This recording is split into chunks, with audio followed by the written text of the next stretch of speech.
Reviews all done. I think it's time to take a little bit of a break.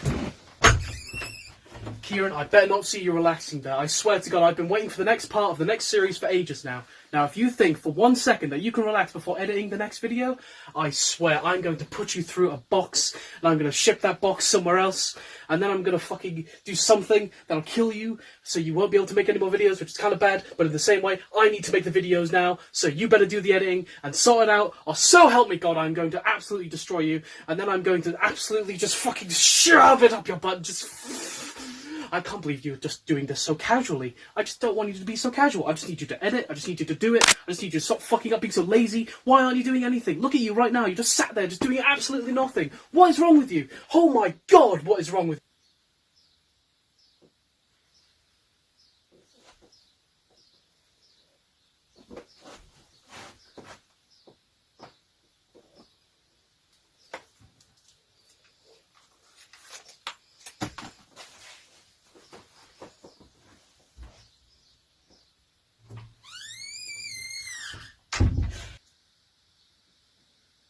Metal Gear!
That's one way to start it.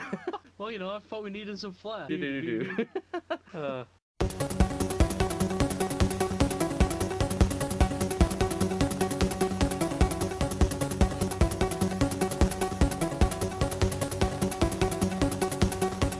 Greetings everyone abody and welcome back to Reviewtrespectives. In this video we will be going through Metal Gear 2 Solid Snake on the MSX, but before we do, a little explanation. One thing I forgot to mention, Which is kind of important for this series, so fuck me, right?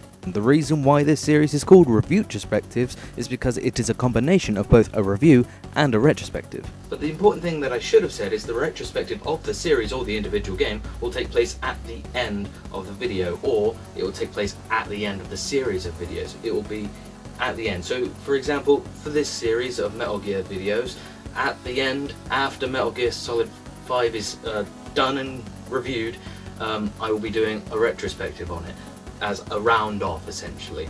But if it's for say an individual game like Primal, it will take place right after the video.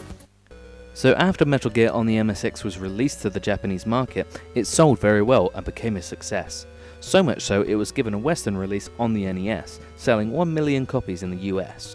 And with success, people want more.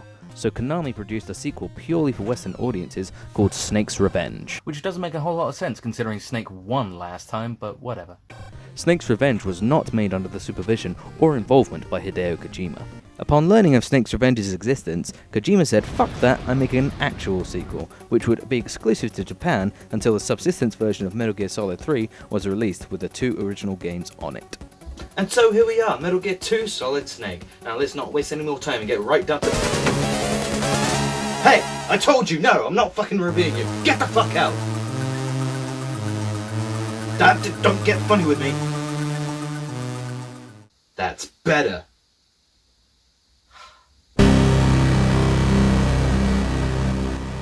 It's 1999. It's been 4 years since the incident at Outer Heaven, and Solid Snake is now retired from Foxhound.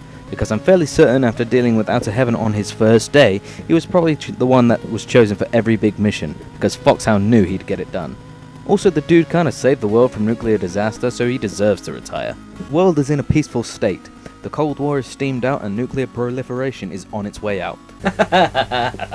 Things are seemingly pretty alright with the world until another crisis comes along in the way of the world's oil supply drying up, despite it being projected to be around for another 30 years. And without a safe alternative, the world is plunged into an energy crisis. Quickly, scientists are trying to come up with ways to fix the problem, which brings us to Dr. Keo Marv. Dr. Marv bioengineers a new species of algae which could produce petroleum hydrocarbons with little cost and little effort, under the name Oilix. On his way to a demonstration in the United States, Dr. Marv is kidnapped by a group of soldiers belonging to Zanzibar land. A democratic military regime formed up of multiple bands of mercenaries from all over the world, with a big old fortress as their home. Not only has Zanzibar land kidnapped Dr. Marv, but they also have been attacking nuclear disposal facilities, getting their hands on nuclear weapons. Well, great. The world's in an energy crisis, and the only guy who can fix the problem has been kidnapped by people with nuclear weapons. What can the world possibly do? With the state of the world and the looming threat of Zanzibar land, the US orders Colonel Roy Campbell, the new commander of Foxhound, to rescue Dr. Marv, and to put a stop to Zanzibar land's nuclear antics. Colonel Campbell knows only one man who can do the job like this, and brings Solid Snake out of retirement for Operation Intrude FO14. I fucking hate those names. So should be a simple enough job for our hero, right? No. Snake this time around is joined by Roy Campbell, like I mentioned earlier, Holly White, who has been posing as a journalist inside Zanzibar land, McDonald Miller, former survival instructor for the SAS and Green Berets, as well as Foxhound's drill instructor, with draftees calling him Hellmaster, leading to the nickname Master Miller. An expert in military knowledge, fourth wall breaker and your resident puzzle solver, and George Kasler, who will let you know a flavor text about bosses. Except he didn't call me to the final boss and he never answered my radio calls. Snake sneaks his way into Zanzibar land with minimal effort, and after going over mission details with Colonel Campbell, he is introduced to an awesome new radar. Snake makes his way through Zanzibar land's fortress looking for Dr. Marv, using his radar to find him. However, things quickly turn south, as after locating the doctor as he had a transmitter on him, we fall for the old fake doctor trick, being ambushed by this dude dubbed Black Ninja. After a quick fight dodging his ninja stars, the ninja is revealed to be Kyle Schneider, remember him? Upon his defeat, Schneider tells Snake that after he destroyed Metal Gear, NATO bombed the fuck out of Outer Heaven, which killed the Resistance members we encountered on Outer Heaven. So much for that ranking system. This also resulted in the deaths of many refugees and war orphans, and those that survived were captured by the NATO cleanup crew. Zanzibar land rescued the remaining Resistance members and war orphans, recruiting them to their cause. Well, damn. The aftermath of our success has caused so much misery. Are we the baddies? Before Schneider dies, he passes on a hint to Marv's location by telling us to follow the Green Beret, which is actually a pretty fun sequence. After doing so, we arrive at an empty room in which we can hear someone tapping on the wall from the other side. Let's talk about tap codes for a second. Upon calling Colonel Campbell, he explains that tap codes are used to decipher new radio codes, and are even given a guide in both the original and the HD version. This can be super immersive to imagine that you're actually there deciphering these codes. So after a quick Google search to figure out what the fuck radio frequency to call, we find out that the guy tapping on the wall is actually Dr. Madnar from the first game. And it's revealed that Madnar has been kidnapped to create a successor to his work in Outer Heaven, Metal Gear. Snake clearly isn't too happy with this development, and Dr. Madnar agrees to help out Snake as it's in the best interest for his daughter Ellen. Snake continues his mission. He has a weird thing where he has to get a message from Dr. Marv's carrier pigeon, which has his code for some reason, but upon calling him we realise he doesn't speak English, and Dr. Madnar tells us to meet up with Gustava Hefner, former Olympic gold medalist turned STB agent posing as an enemy soldier. As Snake and Gustava make their way forward, they meet up with Dr. Madnar and make their way to the north of the fortress at the crevice. Around this point we get some deep dialogue and character development, with Snake showing some feelings towards Gustava, who mentions the hardships of her own life and a former engagement to a man named Frank Hunter. We can really see Kojima's storytelling has improved since last time, and it shows to an amazing degree. Continuing on, they reach the bridge to go past the crevice, only to be ambushed by that goddamn Metal Gear, which kills Hefner, and Madnar is kidnapped once more. To add to the ball-kicking Snake just experienced, it's then revealed that the pilot of this Metal Gear is... It's me! Snake! Oh, son of a bitch! Grey Fox abandoned Foxhound soon after the events of Outer Heaven and was recruited to Zanzibar Land. After blowing the bridge to shit and taking Dr. Madnar back, he warned Snake to either go home or die. But being the determined soldier that he is, Snake quickly makes his way forward, fighting through some more mercenaries and bosses who have far more personality and fun boss fights than the previous guys, but still go down fairly easy when you find the right strategy. After finding some more card keys, encountering more war-orphaned children, and dealing with a weird puzzle with an owl, Snake ends up in the room which is holding Dr. Marv. However, Snake arrives too late to discover he is dead, and it's quickly revealed that the one who killed him was Dr. Madnar. It turns out, after being saved from Outer Heaven and being brought to America, his theories were being rejected in the West, then dismissed as a madman and shunned in the scientific community. Madnar tells Snake he gave up everything to live in his world, but was only given contempt and abuse.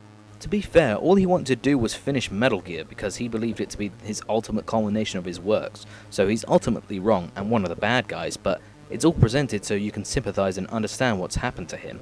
Everything we did in the first game has impacted negatively on everyone but us, and like it or not, Snake, and you, the player, have to deal with your actions. But at the end of the day, it wasn't really Snake's fault, he was just the unknowing catalyst for everything you're experiencing. After being attacked by Dr. Madnar and walking over some mines to get him off of you, Snake, using the birch from Gustava, which actually turned out to be a key, which transforms into a key only at specific temperatures. That sounds really familiar.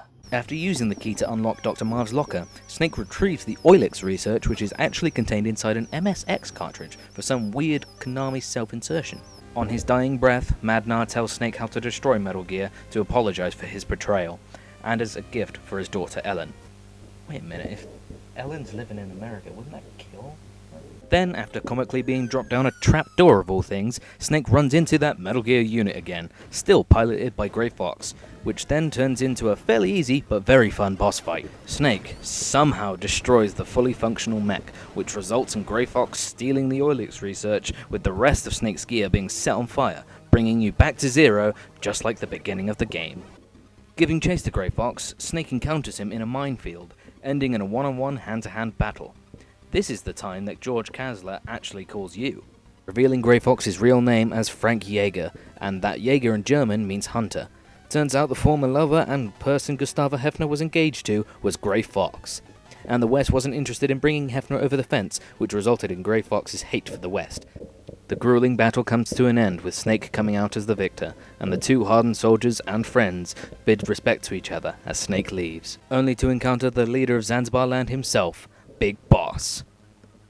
Well, it's kind of obvious. After plot details in the game from the War Orphans and Schneider, not to mention the credits radio call in Metal Gear 1, Big Boss tells Snake that his plan was to constantly create war, an endless cycle using the War Orphans from every war that precedes them, as after each war comes to an end, the country that sends them off to fight no longer cares for them, and they have no place in their world of peace. This presents Big Boss kind of sympathetically, but ultimately he's the bad guy. You can just see him as a guy going about things just in a really bad way, all in the name of his fellow soldier. Snake, obviously not wanting the world to become nothing but a war zone, fights the legendary soldier, and using a makeshift flamethrower brings an end to Big Boss. Leaving the room with the Big Boss fight behind, Holly shows up to help Snake make a pretty cool escape sequence, and after riding off into the sunset, Holly, Snake, and Colonel Campbell put Dr. Marv's MSX cartridge into an MSX, revealing that his research is intact, saving the world from the oil crisis.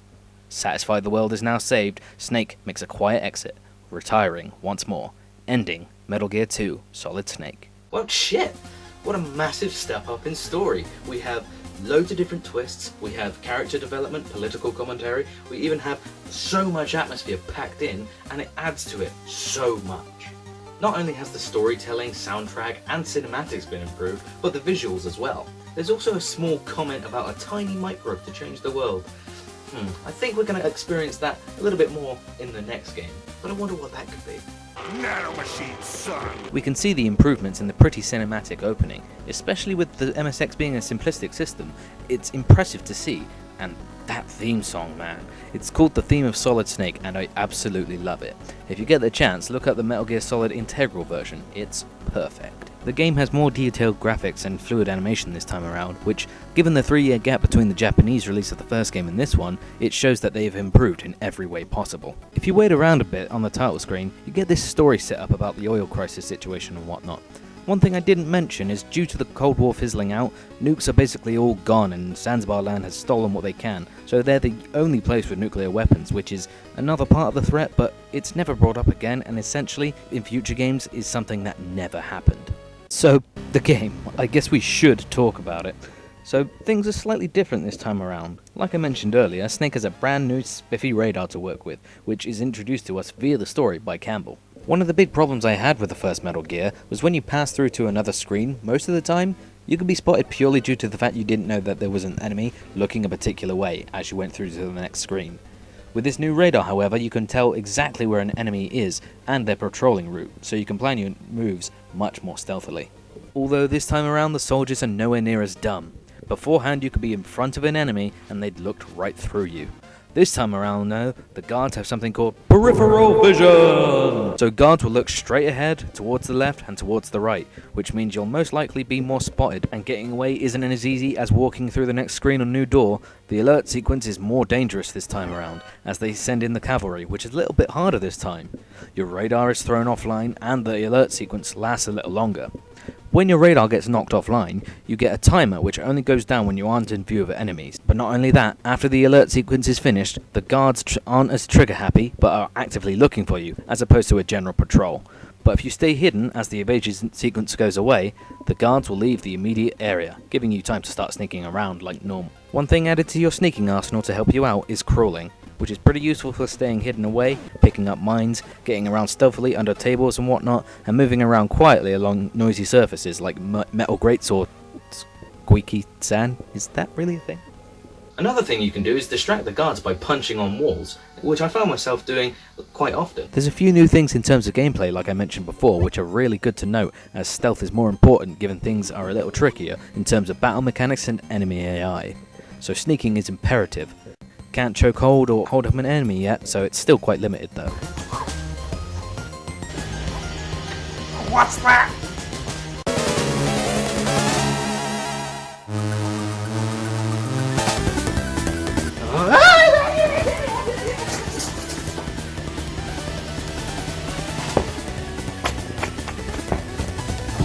While some things are different this time around, like no prisoners or ranking system, Thank fuck. the radio calls are actually useful. The addition of an O2 gauge makes the bullshit with the gas mask in the first game less of an issue, and the respawn items trick from the first game is unfortunately gone.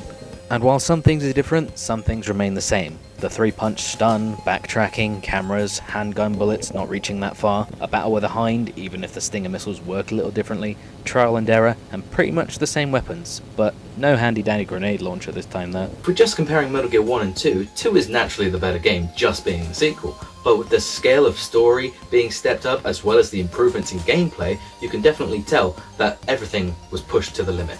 Which will become a theme as this series goes on. One thing I noticed is how much things were familiar to me.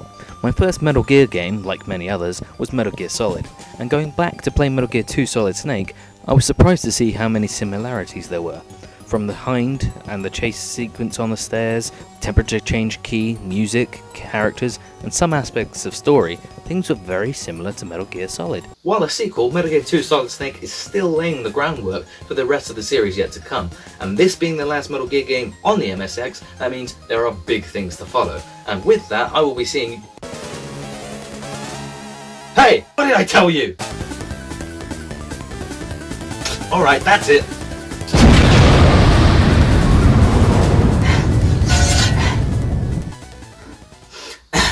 As a sequel, it improves from the original and then some.